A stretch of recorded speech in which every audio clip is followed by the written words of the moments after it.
I seem to get endless stories from Appalachia. Stories of the most insanely terrifying stuff you can imagine, or even fail to imagine. This story is yet another disturbing mark against that very haunted region of America. This story, titled "She Followed Us for Days" from an anonymous sender, tells of two men, two friends, enjoying one of many hikes they had done countless times before. But this hike turns into a nightmare when something uninvited begins to stalk them. A creature that looks human, but is clearly not.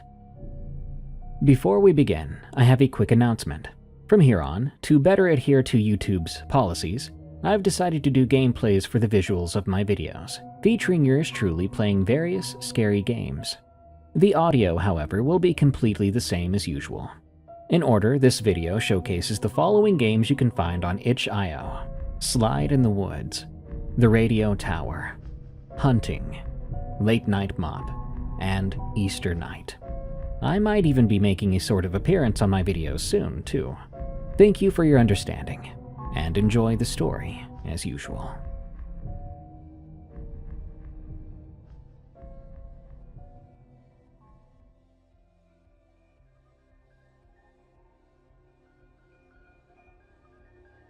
Briggs and I had been hiking together since we were 19, which means by the time I'm telling you about, we'd been doing it for 13 years. We met freshman year at Penn State in a campus outdoors club that neither of us took seriously. The club was run by a junior named Danielle, who wore chacos in November and talked about leave no trace principles like they were scripture.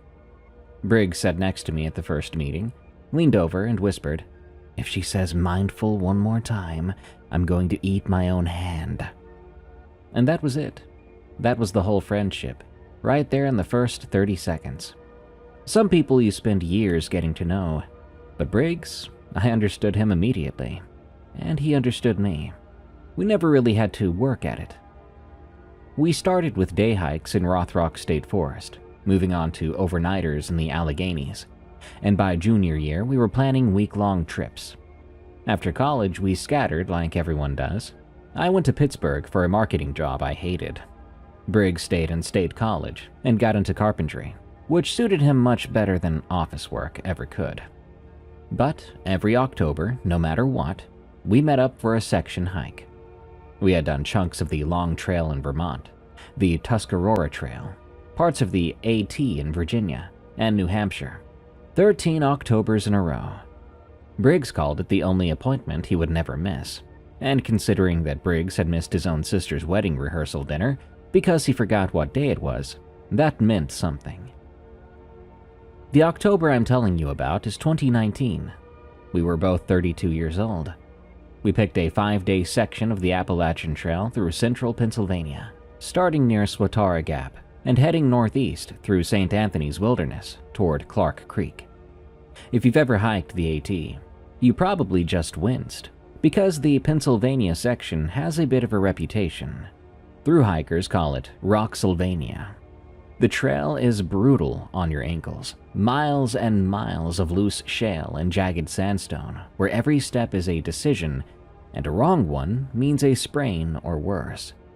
The forest is dense, mostly oak and hickory, and in late October the canopy is halfway to bare, which gives the woods a sparse gray look.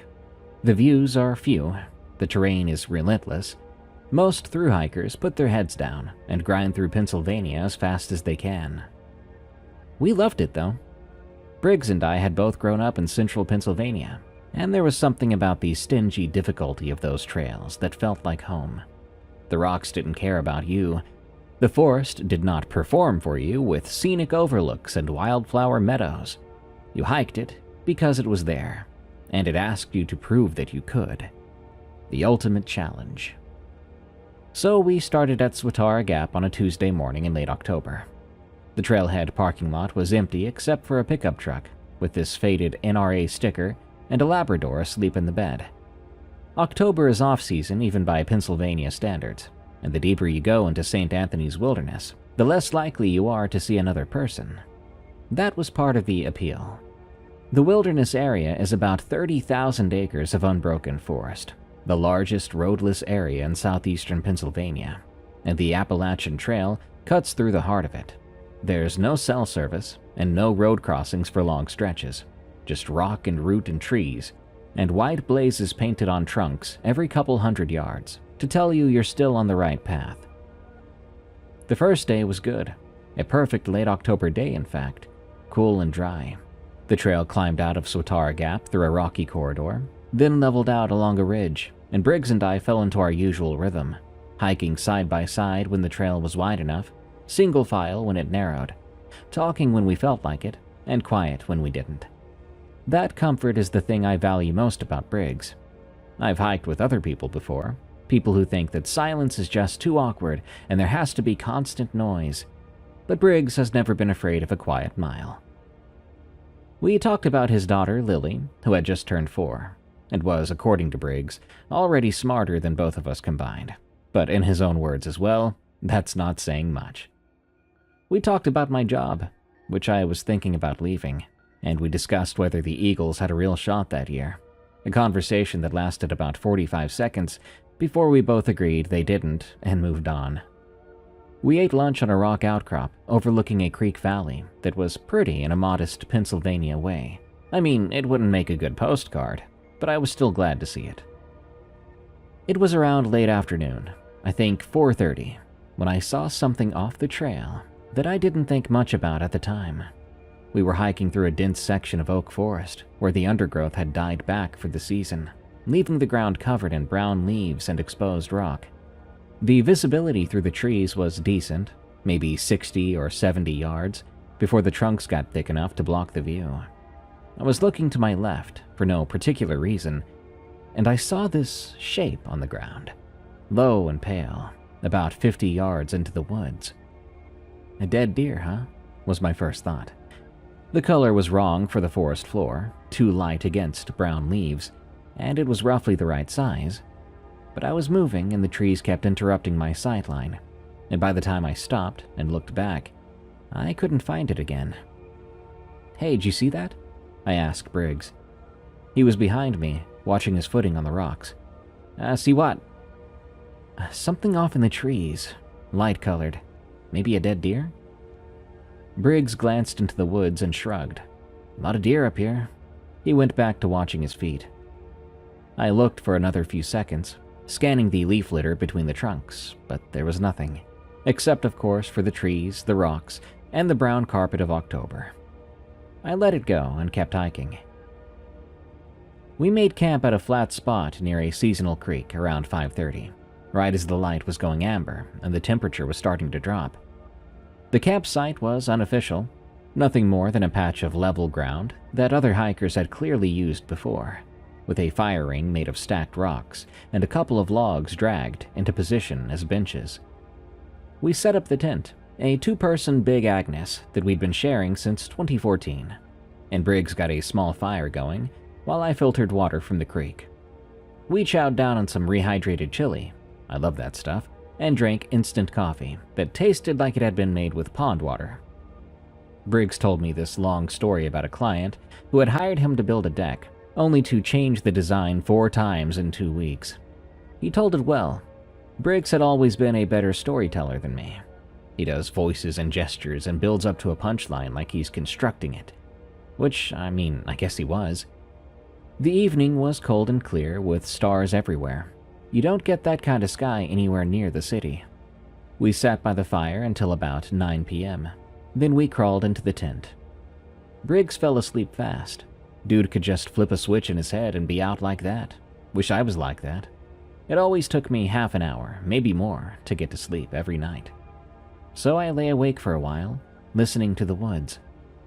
Night sounds in the Pennsylvania forest in October are mostly wind and settling branches.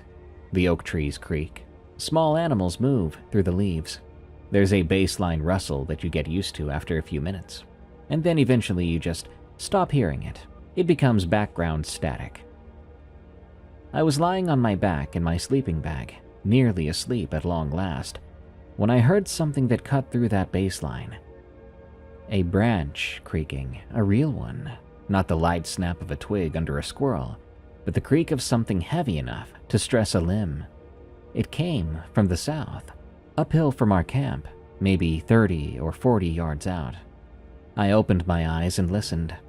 Another crack from the same direction, the same distance too, followed by nothing. I waited another 5 minutes, hearing only the usual sounds like wind and creaking and the faint trickle of the creek.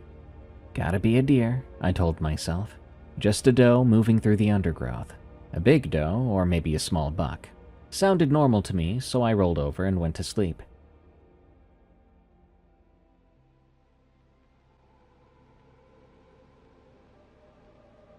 In the morning, I found something at the edge of our campsite that I couldn't make sense of. There was a long mark in the soft mud near the creek, about 3 feet from where I'd been filtering water the night before. Looked like a drag mark, narrow and shallow, but at one end of the drag, there were 4 thin impressions in a row, close together, pressed deep into the mud. They looked like finger marks, definitely not some animal's toes. These were 4 slim impressions in a row, slightly curved, spaced like the fingers of a hand that was missing its thumb, or like a hand where the thumb had been held tight against the palm. I squatted next to the marks and looked at them for a while. That's when Briggs came over, toothbrush in mouth, leaning over my shoulder. He looked at them. "Oh," he said around the toothbrush. "What do you think of that?" I asked. He spat, wiped his mouth. "Raccoon, I think. You know, they got those little weird hands." "Since when do raccoons drag their fingers through the mud in a straight line?" "Since always, man. They're basically tiny drunk dudes. They do all kinds of weird crap." He walked back to the tent then and began to pack his sleeping bag. Conversation over. I looked at the marks for another minute. The line in the mud was about 14 inches long, perfectly straight, and it ended at the finger impressions. I chalked it up to raccoon, admitting Briggs was likely right, then put it out of my mind. After one more thought. That being that raccoons have 5 toes, not 4. We broke camp and got moving by 8. The second day started well. The trail wound through more rocky forest, climbing and dropping along the ridge. The hiking was hard enough to keep my mind occupied.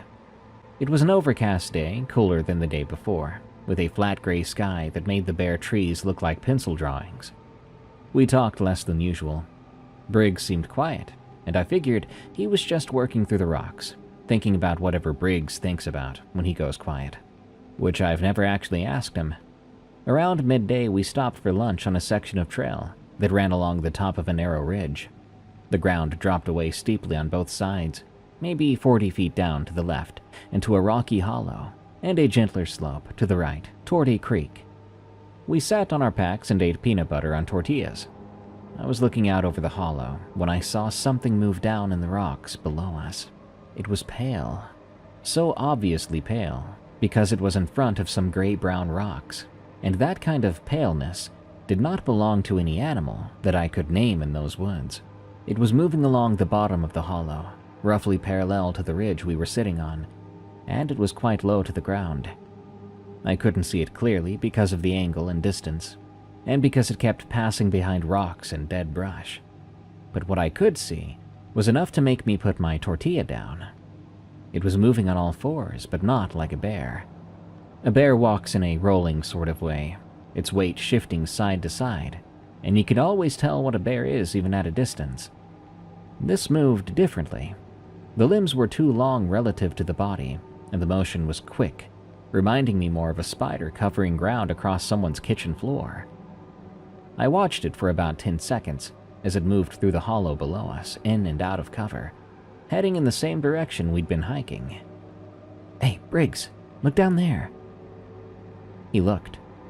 The thing was behind a rock outcrop when he turned his head, and by the time it emerged on the other side, it had moved further away and the brush was thicker. "Where? I don't see anything." "Down in the hollow. Something pale and moving real quick, on all 4s. Briggs scanned the hollow for a few seconds. "Man, I just don't see it." He took another bite of his tortilla. "Could just be a stray dog, or someone's dog they let run loose.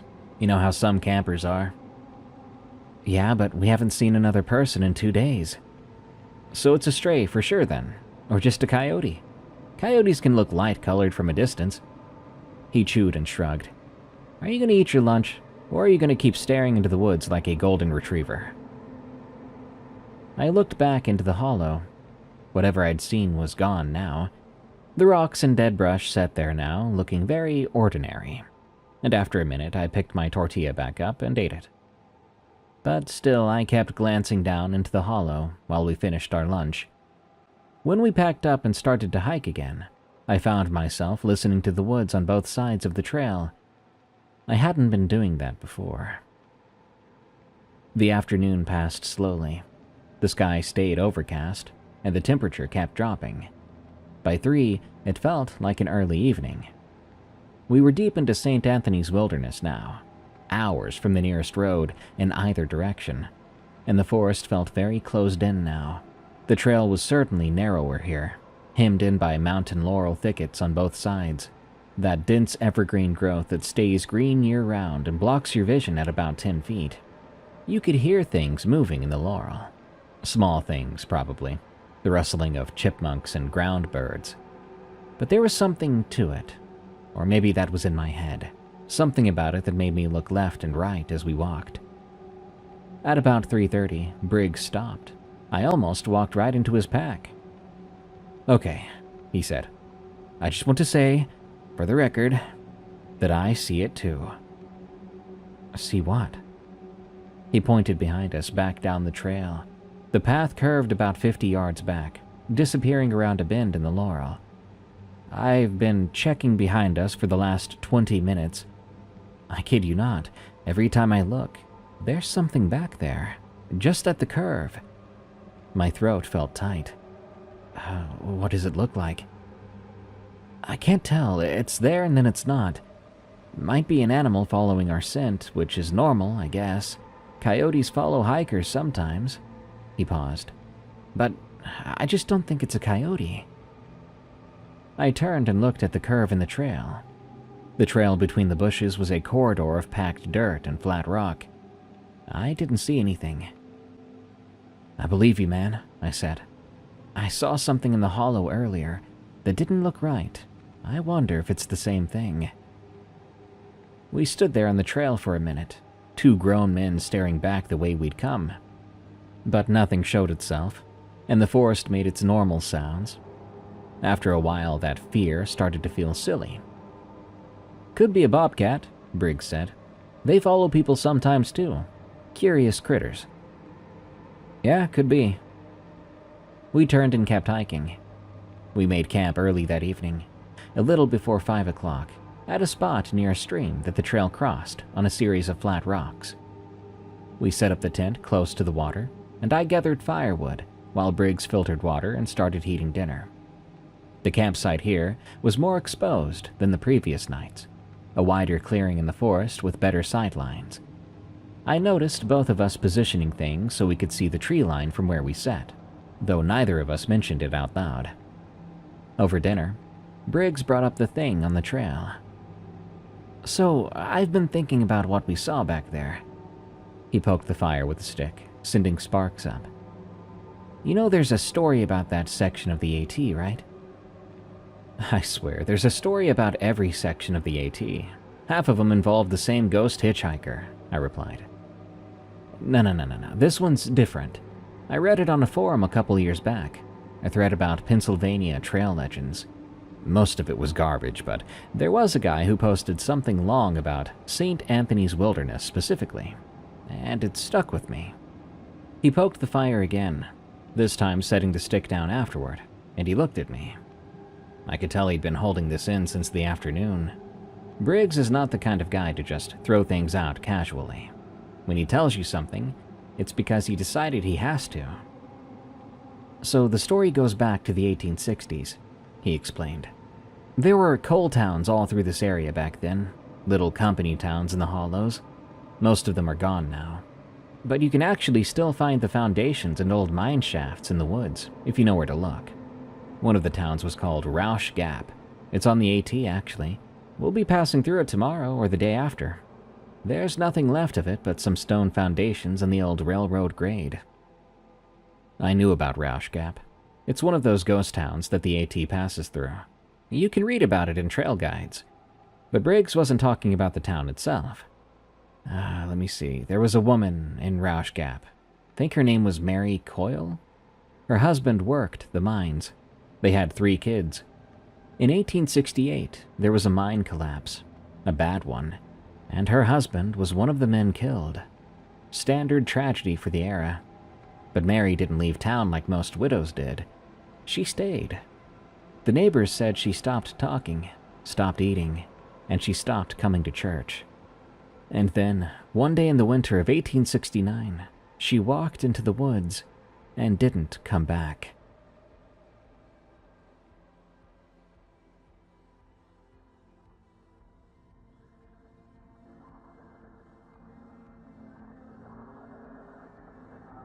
The fire cracked and settled. Briggs kept going. They searched for her. The whole town went out, which wasn't many people, maybe 40 or 50, but they combed the woods for 3 days. They found her dress hanging from a tree branch about a mile east of town, folded over the branch like she had placed it there carefully. Her shoes were underneath it, but they never found Mary. A ghost story, I said. Sad woman dies in the woods, haunts the trail. Hold on, man, he said. That's the historical part. Here's the trail part. Briggs picked his stick back up and drew a line in the dirt between his feet. Starting in the 1970s, after the AT was rerouted through St. Anthony's Wilderness, hikers started to report something. Always in this specific location between Swatara Gap and Clark Creek, and always in the fall. They'd see a figure in the woods, usually at dusk or at night. A pale woman on all fours, crawling, naked and incredibly thin, like you could see her bones moving under the skin. And she smiles. Every account mentions the smile. I didn't say anything. The guy in the forum had collected maybe a dozen of these reports going back to 1974. Some of them were from through hikers, some from section hikers, a couple from hunters. The details were creepily consistent. A pale, crawling woman, emaciated and fast. She follows people.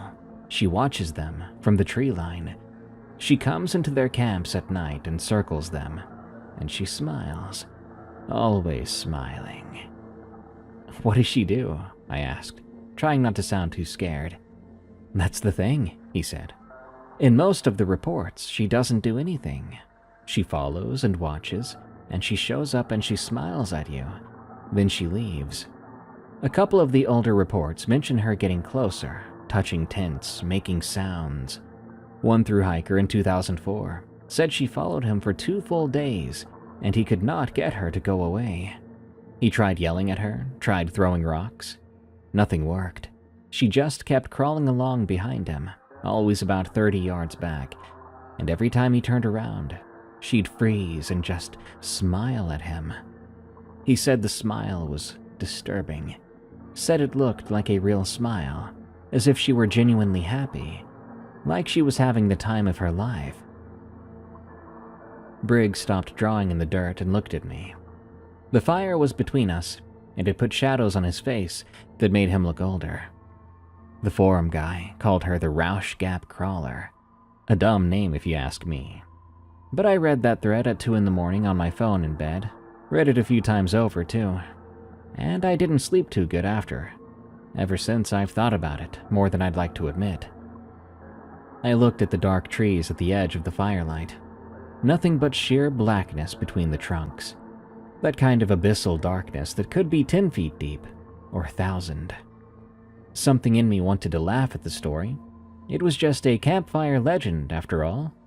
But I kept thinking about that pale shape I'd seen in the hollow that afternoon, the quick spider-like movement of it, and how Briggs watched something follow us on the trail for 20 minutes. There was also those finger marks in the mud. Be real with me. Do you think that's what we're seeing out here? I asked. He shrugged. I think we're seeing something. And I think if I'd never read that thread, I'd be telling myself it was a coyote, a bobcat, or a sick deer, and I'd believe it. but I read that thread, and that thing in the hollow was pale and crawling. The thing on the trail behind us was very low to the ground, too, and I've been sitting here trying to talk myself out of the obvious conclusion, and I'm not doing a good job. The obvious conclusion being that a dead coal miner's wife from 1869 is crawling around the woods and following us. I smirked. I said it was obvious. I didn't say it was rational. Eventually, the fire burned down to coals, and Briggs built it back up, and we sat with it some more. I wanted to say he was being ridiculous, that at the very worst it was a stray dog following us around, but I kept seeing that quick pale movement along the bottom of the hollow earlier. How quick it was and how wrongfully proportioned it was. I couldn't make any non-horrifying explanation stick. "So what do we do?" I asked. "Well, we gotta keep hiking. Not really much else we can do. We are 2 days from a road in either direction. We can't call anyone. We just keep going and we stay alert. Careful not to do anything stupid, of course." "That's your plan?" I said. "Don't do anything stupid." He looked at me and smiled. "Dude, I've been not doing anything stupid for 32 years. I'm good at that." I grinned back, and for a second it was just Briggs being Briggs and the woods were just woods and everything was fine. We turned in around 9:30. I zipped the tent up tight, every zipper, vestibule, and inner door, and I checked them twice. I could hear Briggs doing the same thing on his side without saying anything about it. I lay in my sleeping bag then and listened. The wind had picked up and the trees were moving, creaking and rustling, and I couldn't sort the sounds into categories like normal. Every noise was potentially something. I stared at the tent ceiling, which was a gray color in the darkness, and I reminded myself that the forest was full of animals. Animals make sound.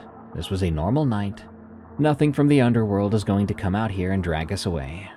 Eventually, I comforted myself enough to close my eyes. I have no idea what time it was when Briggs grabbed my arm. His hand closed on my forearm and squeezed hard. I woke up fast, my heart really going at it. Briggs was lying stiff as a board in his sleeping bag next to me, his head turned toward the foot of the tent, and his fingers digging into my arm hard enough to leave marks. I followed his eyes. The vestibule, the entrance to the tent, was unzipped. As I said before, I had zipped it, and I had checked it twice. But there it was, open, folded back, and the inner tent door, which was mesh, was still closed, but through the mesh I could see her. She was right there. Her face was 6 inches from the mesh, maybe less, close enough that I could see the texture of her skin in the faint light. She was on her hands and knees, her head pushed forward into the vestibule space between the rainfly and the inner tent, and she was looking at us. Her skin was horribly pale, like some creature uncovered by a rock. Her hair was dark and long and matted, hanging on either side of her face in clumps. She was thin enough that I could see the knobs of her collarbones standing out above her chest as if they were handles. And she was smiling, a wide, closed-mouth smile that pushed her cheeks up and narrowed her eyes. A smile like someone who had just been told wonderful news that had absolutely nothing behind it that I'd recognize as human emotion. She was looking at Briggs. Then she shifted, and she was looking at me. And the smile didn't change. The eyes moved then, tracking from Briggs to me like someone watching a tennis match. But the smile stayed exactly the same, fixed in place. I have no idea how long we stayed like that. All the while, something from the woods that looked like a woman but was not a woman smiled at us from only 18 inches away through a layer of mesh that suddenly felt like it was made of nothing. Briggs moved first. He lunged forward in his sleeping bag and punched her right in the face through the mesh. It was a clumsy punch, awkward because he was lying down and couldn't get his weight behind it. but he caught her somewhere around the mouth, and her head snapped back. She made a sound. I will try to describe the sound as best I can. It was like a laugh, a high, breathy giggle, like tickling a little kid, like someone who was very delighted. She made this sound as her head rocked back from the punch, and she pulled away from the vestibule. I heard her move across the ground outside, fast, a scrabbling sound of hands and knees on dirt and rock. And like that, she was gone. Briggs sat up. I sat up. We sat there in the tent in the dark with our hearts going and the vestibule hanging open, the sound of that giggle still in the tent like it had been absorbed by the fabric. "I punched it," Briggs said. "I punched it in the face." "Yeah? And it laughed." Yeah, it did."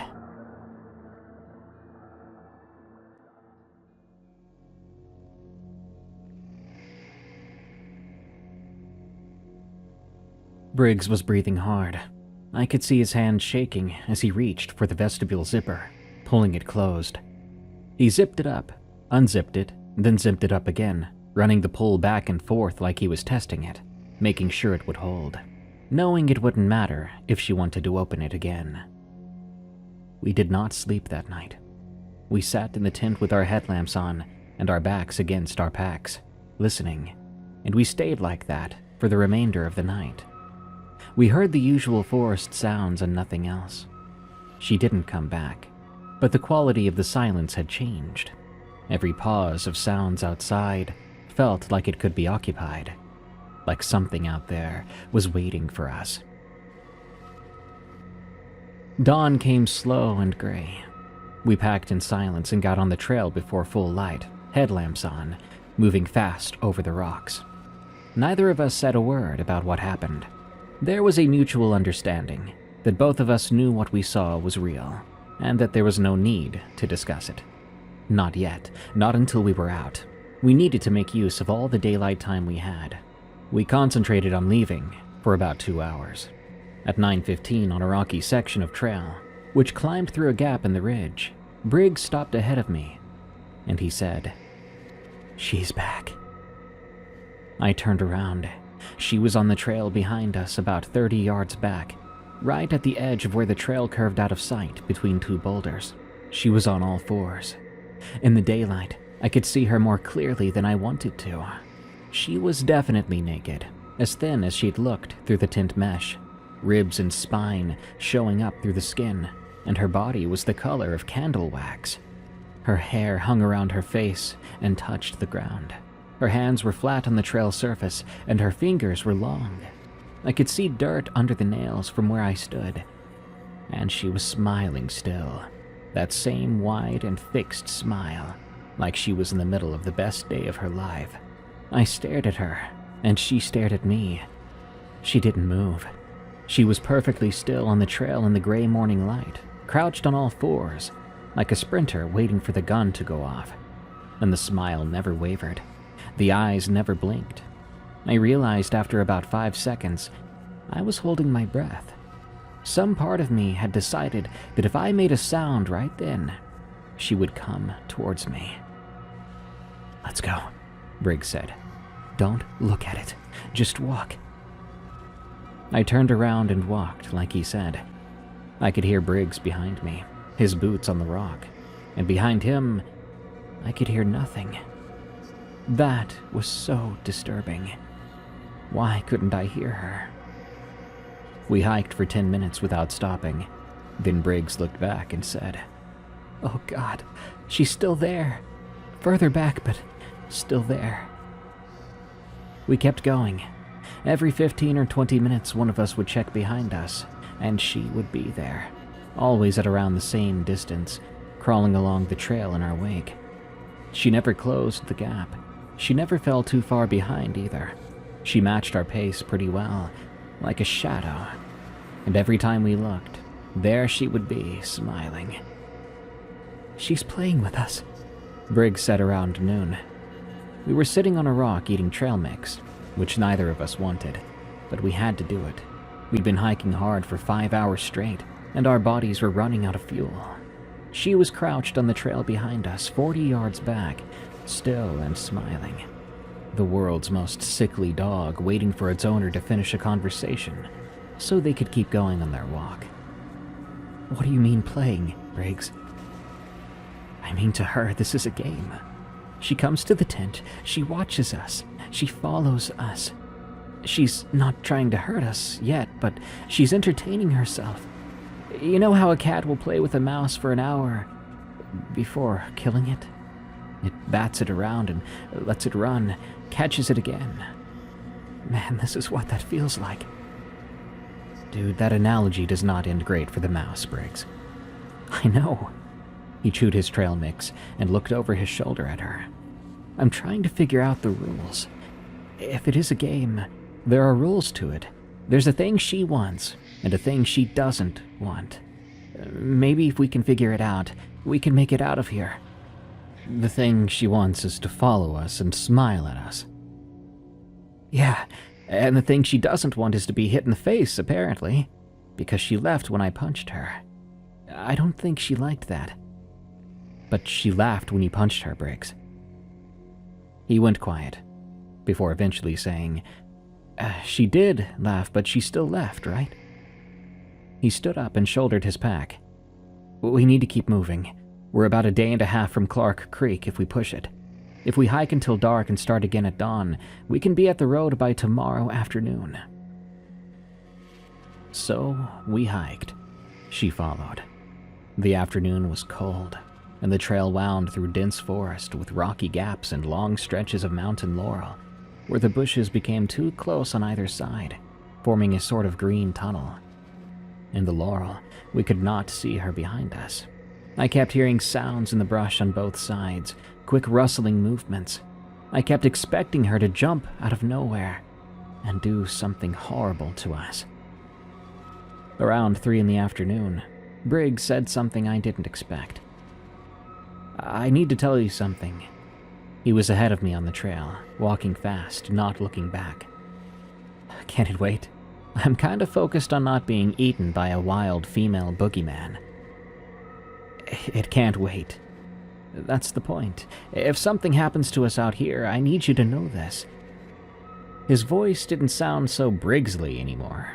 He'd always been the steady one in our friendship. The planner, the knows-what-to-do guy. The voice I was hearing now was desperate. All right, I said.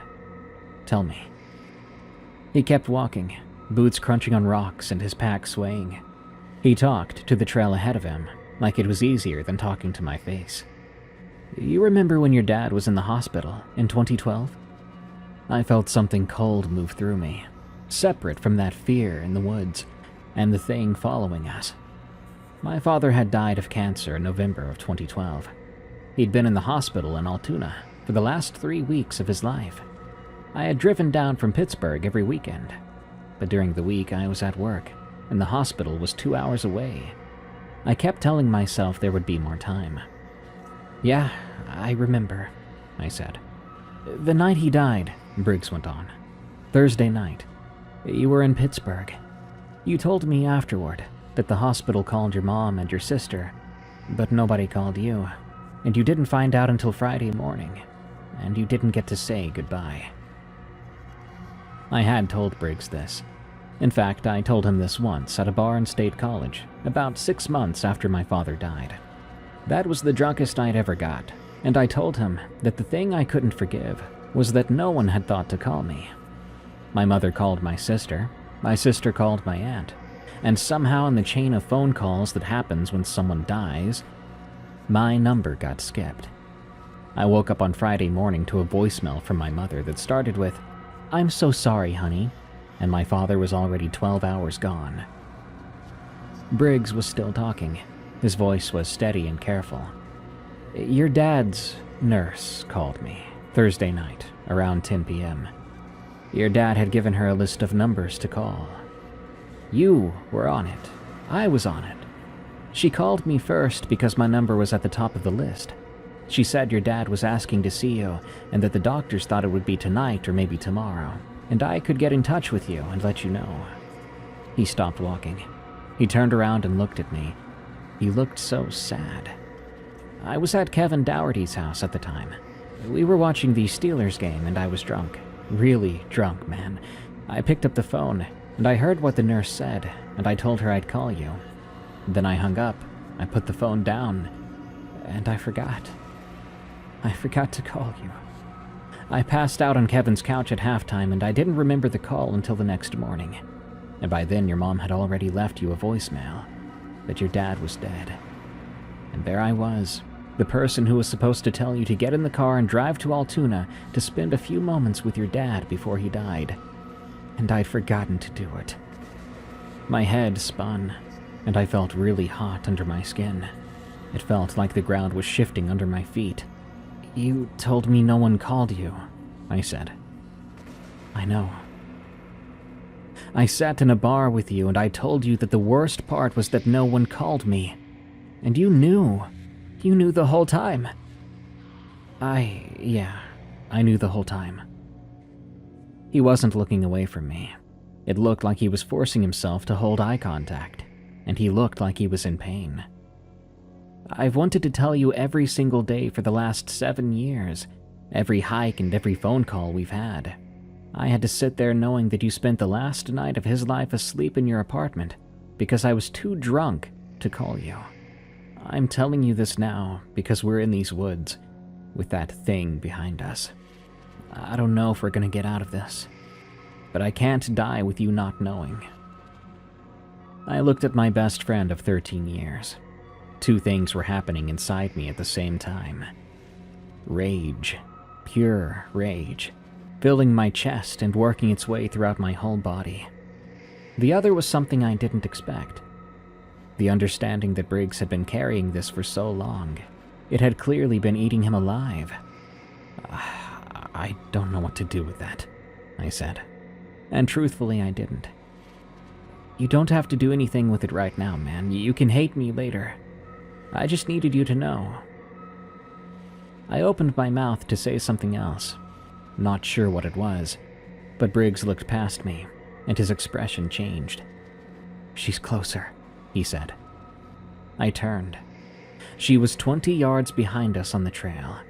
She had cut the distance in half while we'd been standing there. She was smiling, always smiling. We gotta move, Briggs said, and we went.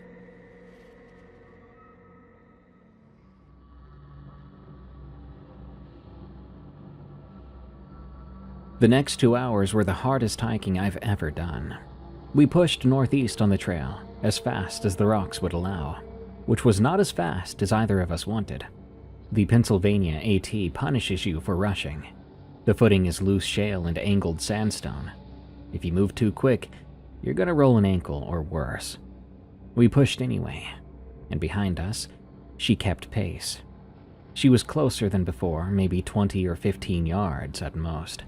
I checked behind us every few minutes, and she was always there, crawling fast over those rocks on hands and knees with terrible grace, covering ground that should have been difficult, like the rocks didn't apply to her. Her smile never changed. Her eyes never left us. She moved over the jagged shale without slowing, and I never once saw her flinch or adjust for the terrain, as if her hands and knees were made of something harder than skin. The trail came to a section I recognized from the map, a place where the ridgeline narrowed and the path ran along the top of a rocky spine with steep drops on both sides. The left side fell away sharply, about 60 feet, down into a boulder field. The right side was a more gradual slope, but still dangerous. Loose rock and dead timber at a 45-degree angle. The trail itself was maybe 4 feet wide, a narrow strip of flat rock on top of the ridge, and it ran like this for about a quarter mile before widening out again, where the ridge broadened. Briggs was ahead of me. He moved out onto the narrow section without hesitation, and I followed. For a few minutes, the focus required to keep my boots on the flat rock and away from the edges pushed everything else out of my head. The drops on either side were real. A fall to the left would kill you. A fall to the right would break bones. I was about halfway along the narrow section, Briggs 20 feet ahead, when I looked up from the trail. and I saw her. She was on the ridge ahead of us. Ahead. She was crouched on the narrow trail about 30 yards in front of Briggs on all fours, facing us, blocking the path. I don't know how she managed to get there. She had been behind us only 5 minutes before. She had been behind us every minute of every hour since this morning. And now she was in front of us, on a narrow ridge with 60-foot drops on both sides. And she was between us and the wider trail beyond, still smiling. Briggs saw her and stopped. "Dude," he said. His voice was very calm. "I see her," I replied. "I can't go forward." "I know. Can we go back?" I looked behind me. The narrow trail stretched back the way we'd come, empty. She was only ahead of us.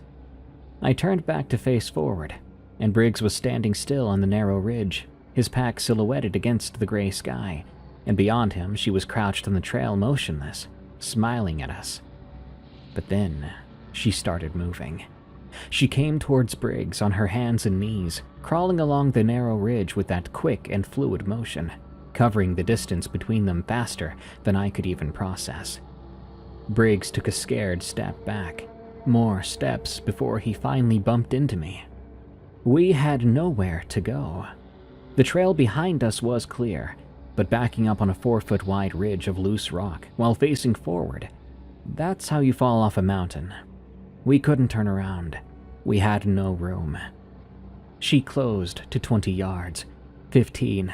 I could see her face clearly now.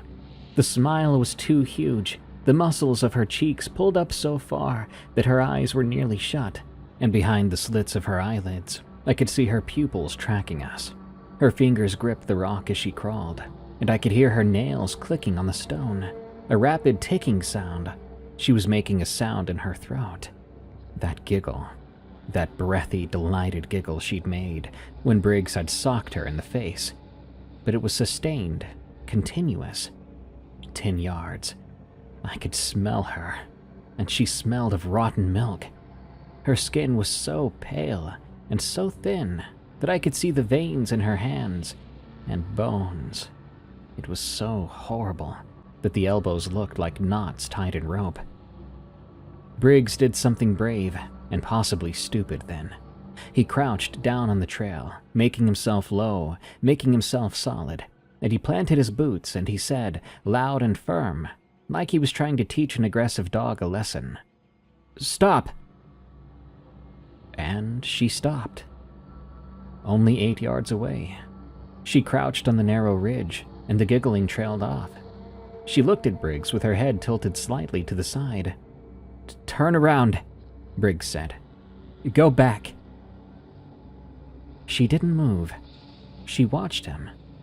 Wind blew across the ridge, moving her hair. She did not blink, and that smile did not change. She stayed exactly where she was, crouched on all fours on that narrow path, with a 60-foot drop, waiting for one of us. She seemed perfectly at home, as if she could stay there for hours. We stood there for too long. My legs were shaking, and I could feel Briggs shaking too. His pack was touching my chest, and I could feel the tremor coming through the frame. Briggs then picked up a rock, a flat piece of shale about the size of his palm. He wound up and threw it at her as hard as he could. It hit her in the shoulder with a sound like a hand slapping a wall. Her body rocked with the impact.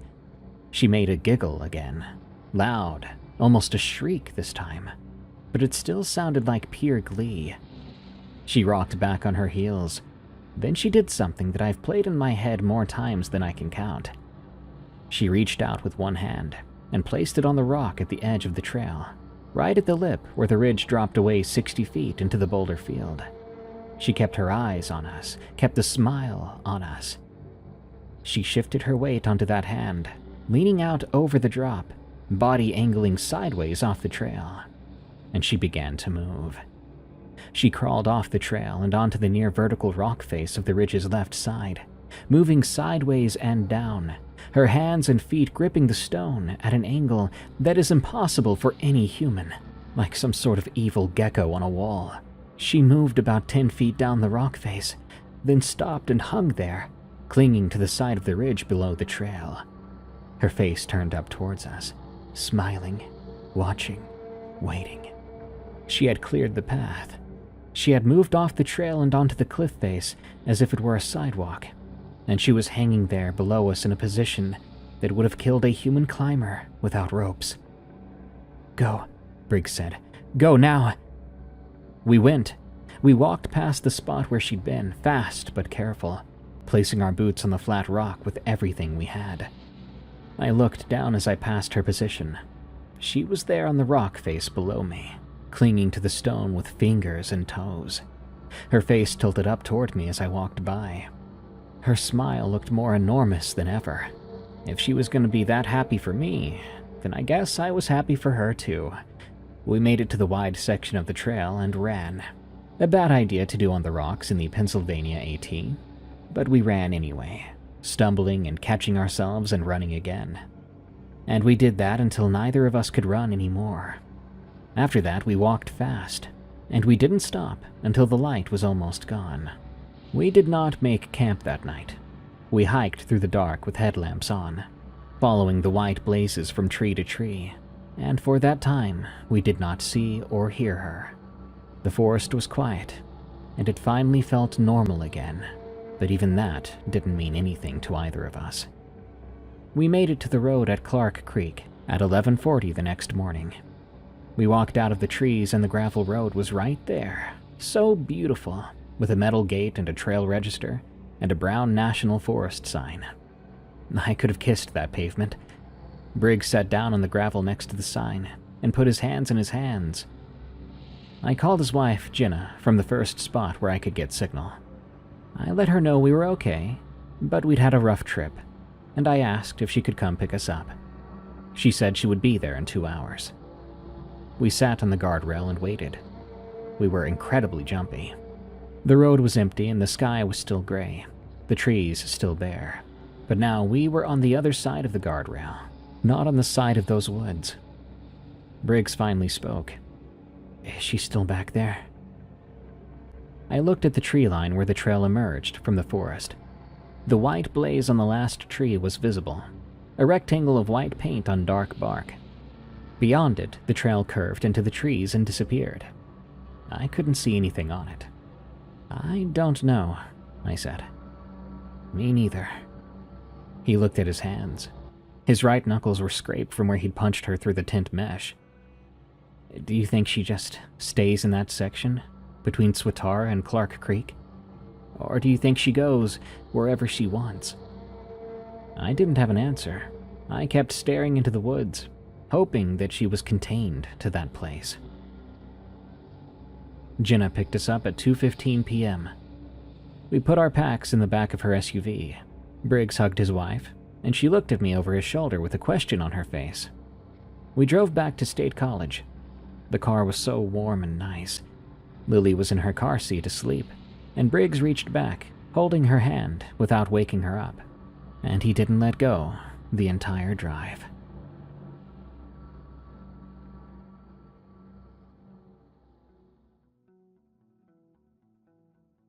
This story is proof to me that what they say about the dating world these days is completely and sadly true. That poor woman, she displayed all the signals, and yet she remains out there on the Appalachian Trail alone to this very day, waiting for her next guests to visit. Good night. Thank you so much for tuning in to this episode of Unexplained Encounters. I've been your host, Darkness Prevails. If you want more scary stories from me, featuring ghosts, demons, monsters, and some very disturbing people, check out my other podcast, Tales from the Break Room, on Spotify, Apple Podcasts, and your favorite podcast app.